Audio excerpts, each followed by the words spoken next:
Yo tout le monde, c'est Félix, on se retrouve, on se découpe pour une nouvelle vidéo. Aujourd'hui, dans la vidéo écrite, on va pas revenir sur le Pokémon Present qui nous a été offert mercredi dernier, par Pokémon Company. Donc jeudi, vous avez eu ma réaction à chaud, on a dépassé les 100 abonnés, du coup cet après-midi devrait sortir la vidéo défi, du coup, vu qu'on a dépassé les 100. Donc, la vidéo va se découper en trois parties, trois grosses parties. Pokémon Unite, Pokémon Diamant Intensland et Pokémon Legend of Arceus. Justement, pourquoi je vais pas parler de Pokémon Café Remix, Pokémon Master X et Pokémon Go? Parce que ce sont des jeux qui, voilà, nous intéressent moins, très simplement. On va pas passer par quatre chemins, ces jeux nous intéressent moins. Donc commençons de suite avec Pokémon Unite. Pokémon Unite, déjà, on a une date de sortie sur le jeu sur téléphone qui sera le 22 septembre 2021 et les préinscriptions sont déjà ouvertes. On pourra jouer avec nos amis qui jouent sur une autre plateforme, donc si on joue sur Switch, nos amis qui jouent sur mobile, et si on joue sur mobile, nos amis qui jouent sur Switch. Un objectif de préinscription a été donné et donc il est de 2 500 000 pour obtenir un Pikachu. Et si on dépasse les 5 millions, on pourra avoir un costume spécial sur ce Pikachu. Voilà. Nous apprenons aussi l'identité de deux nouveaux Pokémon, Nymphali et Mamochon. Je vais donner mon avis subjectif sur Mamochon et sur Nymphali.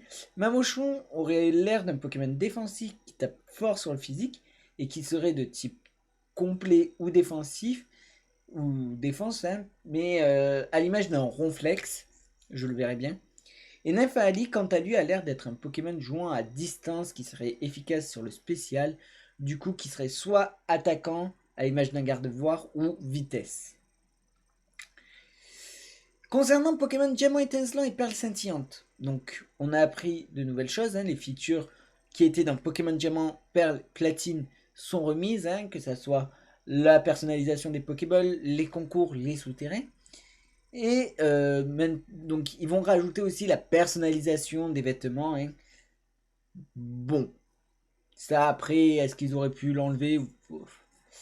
De plus, le mécanisme des souterrains est devenu plus intéressant. En effet, maintenant, les souterrains déjà couvrent tout Sinnoh.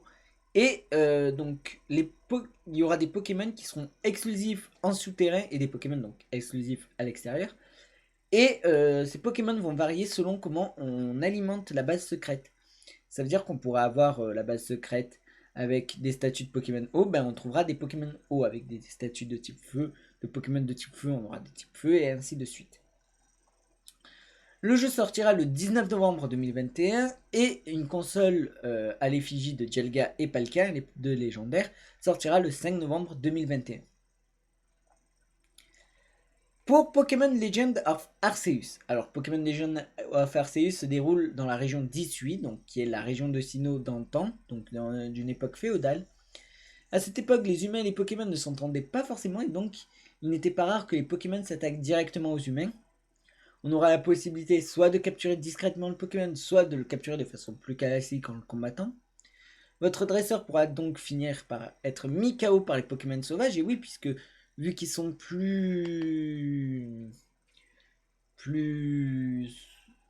sauvages, plus hostiles envers les humains, le dresseur pourra être mis KO. Les personnages importants que l'on trouve sont le professeur Lavande, donc le professeur qui va être de la région, Selena, la chef du corps des chercheurs, avoir son importance dans le jeu, et Cornier, le dirigeant du groupe Galaxy, et donc le groupe auquel on appartient, donc voilà.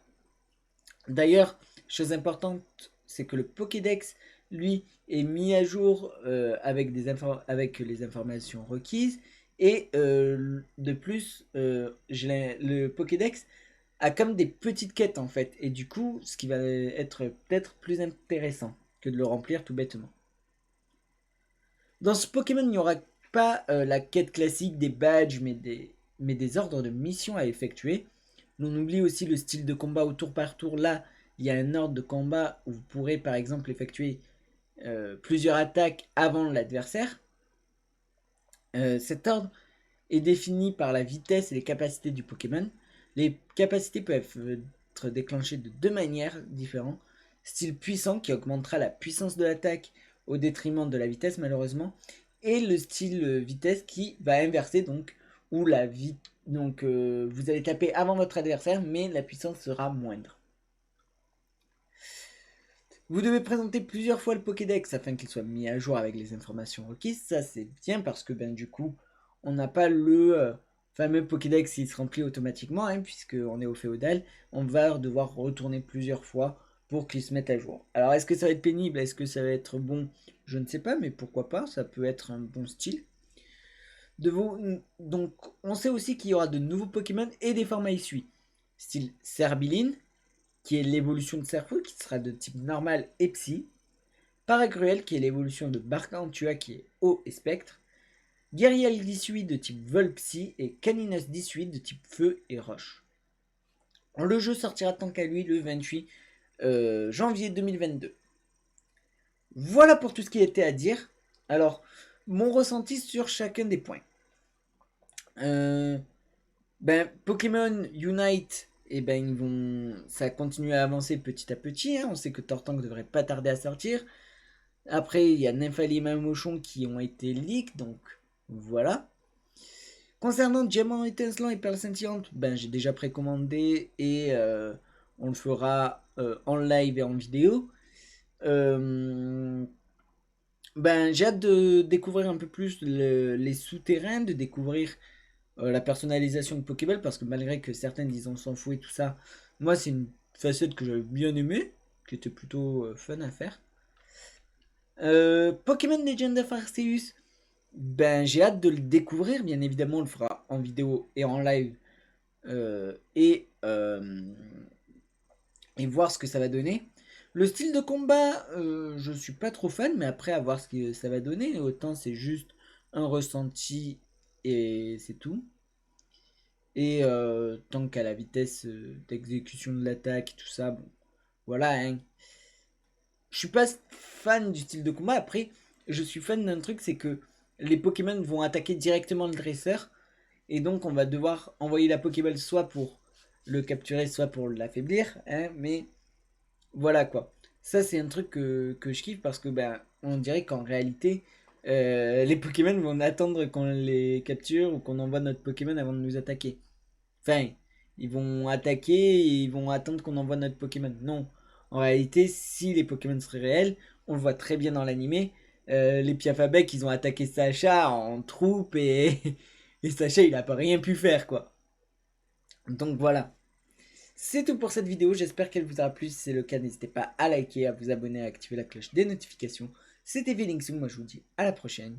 Ciao tout le monde. Bye bye.